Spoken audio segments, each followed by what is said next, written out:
नमस्कार साथियों, आप सभी का स्वागत अभिनंदन। साथियों, आज से मैं कक्षा 10वीं के कंटेंट क्रिएशन पर कार्य कर रहा हूं। साथियों, आज मैं आपको पढ़ाने जा रहा हूं पोयम नंबर 1, जिसका नाम है फायर एंड आइस। साथियों, इस पोयम को लिखने वाले पोइट कवि का नाम है रॉबर्ट फ्रॉस्ट। सबसे पहले हम बात करेंगे इसके टाइटल की। साथियों, जब भी किसी भी चीज को पढ़ाते हैं उसका टाइटल देने के पीछे एक बहुत बड़ा उद्देश्य रहता है। यहां पर भी इस टाइटल का नाम दिया है फायर एंड आइस। साथियों, फायर का मतलब होता है आग और आइस का मतलब होता है बर्फ। मतलब यहां का जो टाइटल है वो दोनों कॉन्ट्रास्टिव है, मतलब विरोध कर रहा है। मतलब आग और पानी एक दूसरे के ऑपोजिट कैरेक्टर है। क्या वजह हो सकती है पोइट का इस टाइटल को देने के पीछे? आइए जानते हैं इस पोइम में। साथियों, इस पोइम में बताया गया है some say the world will end in fire, some say in ice. From what I have tasted of desire, I hold with those who favor fire. और ये कह रहा है कि कुछ लोग कहते हैं, सेमिस कहते हैं कि द वर्ल्ड विल एंड, संसार का अंत होगा। किससे होगा? इन फायर, आग से होगा। पोइट कहता है कि अगर संसार का विनाश हुआ तो इसके विनाश का पहला और मूल कारण जो होगा वो फायर होगा। क्या होगा? फायर, जिसका मतलब होता है आग। वो ये भी कहता है कि सम से इन आइस, और कुछ लोग ये कहते हैं कि अगर संसार का विनाश हुआ तो उसका विनाश का कारण फायर ना होकर के आइस मींस बर्फ होगी। मतलब दो लोगों की परिकल्पना है कि कुछ कहेंगे फायर को और कुछ कहेंगे आइस को for the destruction of the world of the earth. फिर पोइट कहता है कि from what I have tested, tested का मतलब होता है एक्सपीरियंस्ड, EXPERIENCED, एक्सपीरियंस्ड। पोइट कहता है कि फ्रॉम व्हाट मतलब जहां से, आई मींस मैंने यह अनुभव किया है ऑफ डिजायर। डिजायर शब्द एक नया आया। साथियों, डिजायर का मतलब होता है फायर। Fire denotes Dzire. मतलब आग का मतलब होता है, हमारे अंदर आग का मतलब होता है इच्छा शक्ति की आग। मतलब हमारे अंदर इच्छाओं की ऐसी आग कि ये ले लू वो ले लू, ऐसी इच्छा हो। मतलब फायर का मतलब होता है डिजायर। पॉइंट कह रहा है कि जहां तक मैंने इच्छा शक्ति को अनुभव किया है, जहां तक मैंने इच्छा शक्ति के डिस्ट्रक्टिव वे को अनुभव किया है, I hold with those who favour fire. मतलब आई गो थ्रू, मैं जाऊंगा उनकी तरफ। किसकी तरफ? जो दोज मीन्स वो, हु फेवर मीन्स सपोर्ट करते हैं किसको? फायर को। फायर को मानते हैं। मतलब मैं उन लोगों की तरफ जाऊंगा जो कहते हैं कि फायर के कारण ही डेथ होती है। मतलब पॉइंट कह रहा है कि पहला जो स्टेट दिया है उस स्टेट ने पॉइंट कह रहा है कि वर्ल्ड का डिस्ट्रक्शन होगा अगर, तो दो कारणों से होगा। पहला है फायर और दूसरा है आइस। और ये भी कहता है कि फायर डिनोट्स डिजायर। मतलब फायर का मतलब होता है आग, और ये आग किसकी? डिजायर की। मतलब मनुष्य के अंदर की इच्छा शक्ति इतनी बढ़ जाएगी कि ये ले लू वो ले लू, और इच्छा शक्ति के कारण ही मनुष्य का विनाश होगा। और ये डिजायर एक हमारे ह्यूमन इमोशंस है, ह्यूमन फीलिंग्स है, और वही कारण बनेगा। और वो इसीलिए कह रहा है क्योंकि उसने ये अनुभव किया है। अनुभव किया है इसीलिए वो उन लोगों का फेवर करता है कि जो कहते हैं कि संसार का विनाश होगा भी तो वो फायर से भी ही होगा। साथ ही दूसरा पैराग्राफ बताया कि तुम आइस से विनाश कब होगा? अगर फायर से होगा तो दूसरा कर आइस कब होगा? तो कहता है बट, लेकिन इफ मीन्स यदि, it had to perish twice, but if it had to perish twice, अगर हमें पेरिश का मतलब होता है मरना, डाई, पेरिश का मतलब होता है डाई, अगर हमें मरना पड़ा, ट्वाइस का मतलब टू टाइम्स, टू टाइम्स, अगर हमें दो बार मरना पड़ा, कितनी बार?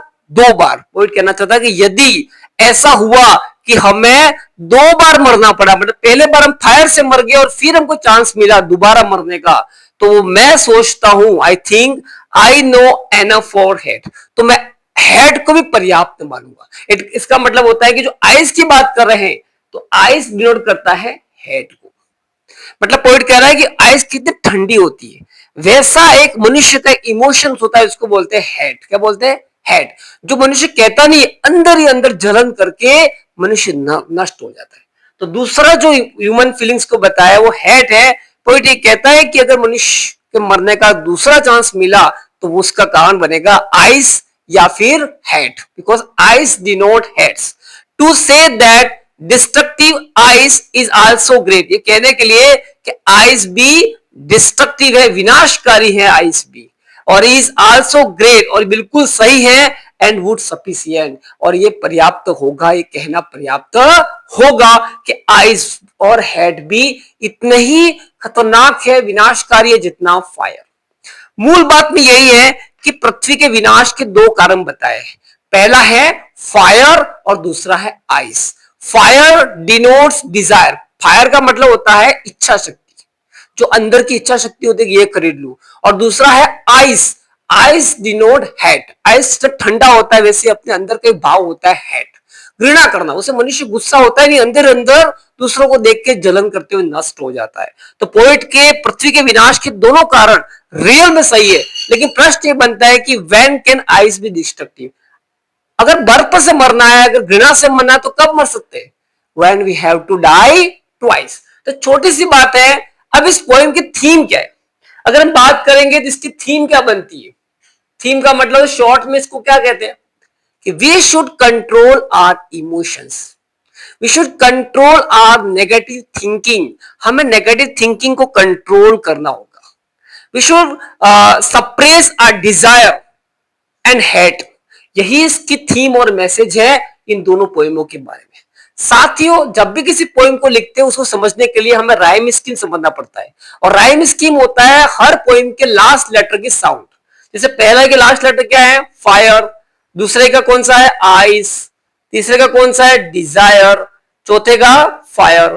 तो फायर फायर फायर आई आ रहा है इसमें, तो इसको देंगे अपन ए साउंड। इसमें आई आई ई आ रहा है तो बी साउंड।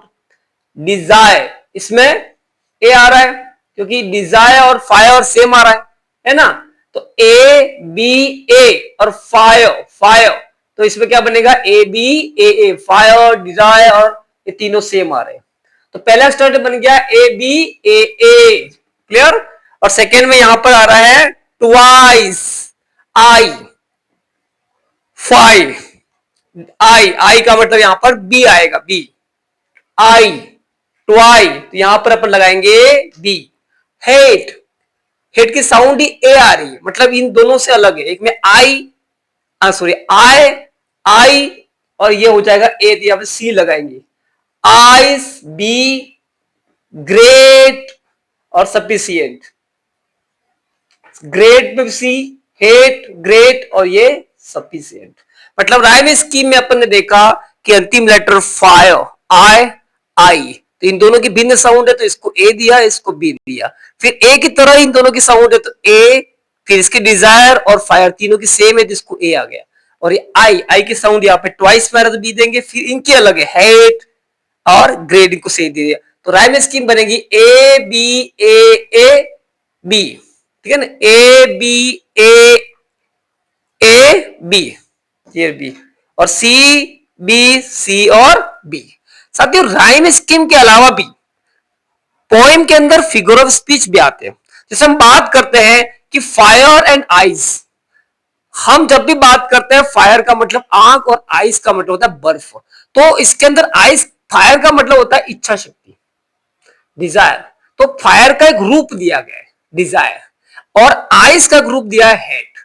तो जब किसी चीज का हम रूप देते, नया रूप देते, तो वहां होता है मेटाफोर। तो यहां इस वर्ड में कौन सा है? मेटाफोर है, मेटाफोर, रूपक अलंकार। दूसरी बात, फायर सिंबलाइजेस डिजायर, फायर के अंदर एक प्रतीक चिन्ह है कि फायर किसके बारे में बताता है? डिजायर के बारे में। और आइस रिप्रेजेंट हेट, तो वहां पर सिंबोलिज्म भी होता है, प्रतीकात्मक रूप में भी इसका प्रयोग हुआ है। और तीसरा एंथेसिस का मतलब होता है कि फायर एंड आइस कॉन्ट्रास्टिव वर्ड है, और दोनों एक कॉन्ट्रास्टिव भाव से हमें विनाश का कारण बताते हैं। चौथी बात, इमेजरी का मतलब कल्पना है कि फायर एंड आइस से डिस्ट्रक्शन होगा, एक इमेजिनरी पिक्चर हमारे माइंड में बनती है। तो साथियों ये पोएम फायर एंड आइस का जो टाइटल से लेकर के इसके अंदर के दिए गए सारे वर्ड को मैंने बहुत बेहतरीन तरीके से पढ़ा है। साथियों इसी वीडियो को आप लाइक शेयर और सब्सक्राइब जरूर करें। इस वीडियो के अंदर एक लिंक आएगी जिसके माध्यम से आप इस पूरी पोएम के नोट्स को पा सकेंगे। आशा है आप इसे पसंद करेंगे और दूसरों को भी शेयर करेंगे। Thank you so much.